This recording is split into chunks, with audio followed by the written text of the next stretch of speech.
I know I've been a little overkill with the videos today. This is the third one today, and this is going to be the last one for the week until I drop the reflections on Sunday. I'm just going to I'm going to go down underground anyway for the rest of the week.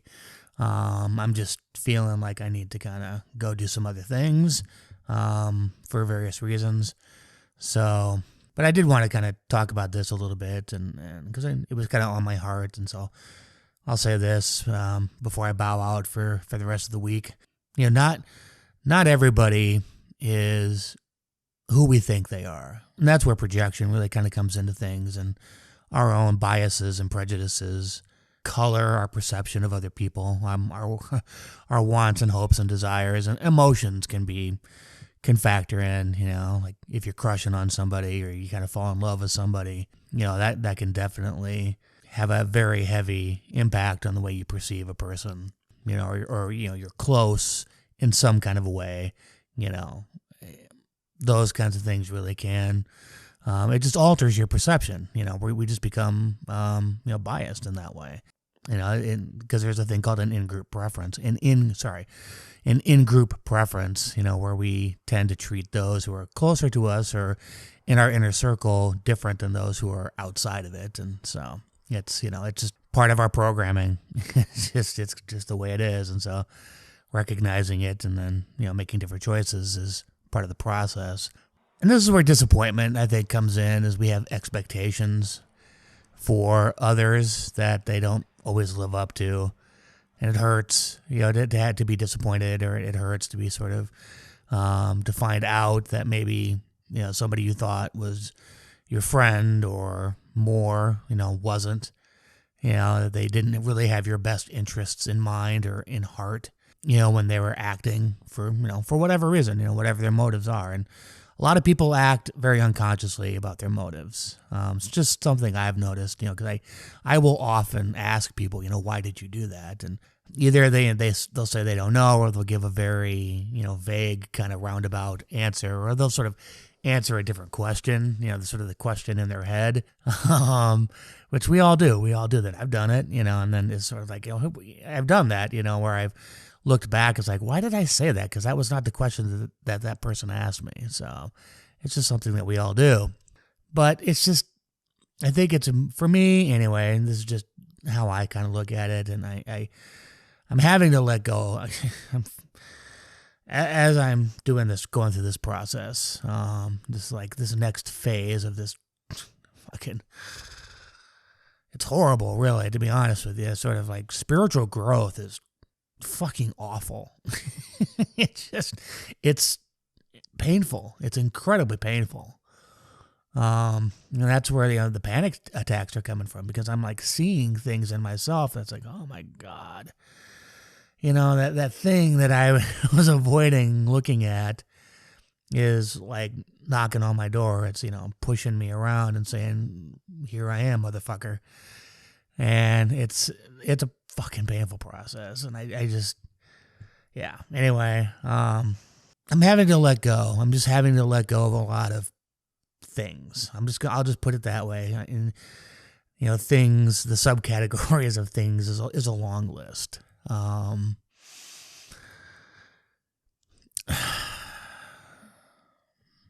But it's necessary.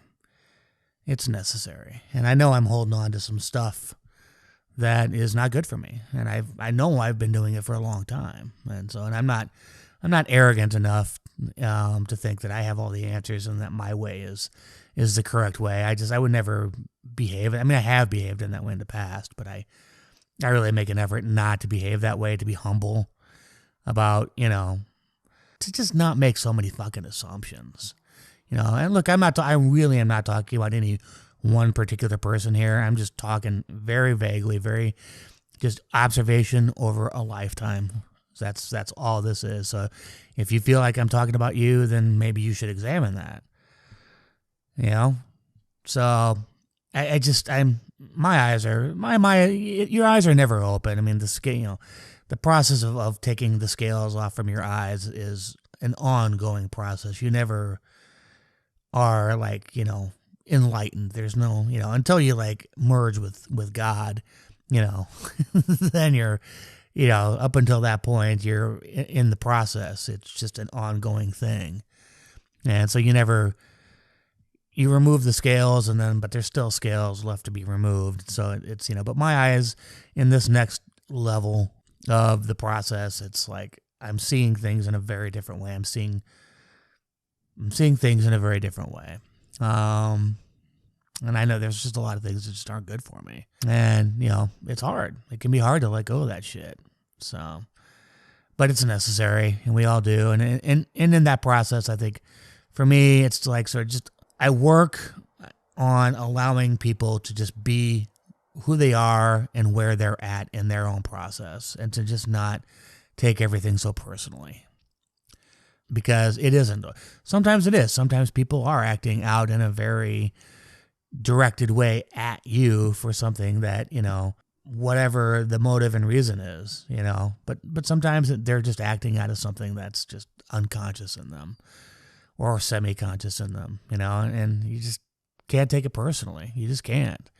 And I really do work on just letting people be who they are and where they are, and to not be judgmental, If they want my advice, I'll give it to them. For the most part, other than these videos, which I guess you could perceive as unsolicited advice. And I don't know. That's not really how I look at it, but you could. You have the option to not click on this or to click off, But overall, like in my private life, I really am not one to give out unsolicited advice. It's just not my thing. It's just not my thing. Sometimes I'm like okay with, people giving me unsolicited advice, but for the most part, I've never been one to like that, because sometimes it can come off condescending, and that's me. Those are my weird cognitive filters and biases and prejudices. But sometimes it is condescending, or meant, in a very passive aggressive way. But whatever. And then I'm getting better at just, letting, again, just, taking it and not being weird about it, not being a dick about it or getting triggered by it or, because, okay, whatever, especially if people want to throw out fortune cookie wisdom, okay, cool. So anyway, I know I go off on tangents. I'm tangential. I'm a tangerine. Ouch. Hold on a second. Got a cramp. Okay. So anyway, sorry about that. I guess that's really it. I've rambled. So I'm done. I'm done for the week. Check out the new episode of Reflections on Sunday with GLM. I know a lot of you hate her. That's, okay, that's fine. It doesn't mean anything that I'm interviewing her. It's just, this could be fun. It could be interesting. I'm kind of hoping we both just sort of, let her rip a little bit. Don't worry, we're not going to talk bad about anybody. So just relax. And if we do, it could be funny. There you go. I think that was kind of a vague point I made in this video, but hopefully, it made some kind of sense to somebody out there. All right. So yeah, I'm out for the rest of the week. So yeah, everybody be good or be bad or, do what thou wilt, as Aleister Crowley said. The thing about that quote, I'll just end with this. The thing about that quote, it's kind of interesting. It really it's one of those kind of quotes that really, I think, exposes a lot of people's own psychology. Because so many people just assume that means doing evil. It's like, do what thou wilt is a very general, vague kind of a sentence, right? Lots of people choose to do good, not everybody chooses to do evil. And if you're kind of thinking in that way, then, maybe you need to do some self-examination. I'm just saying.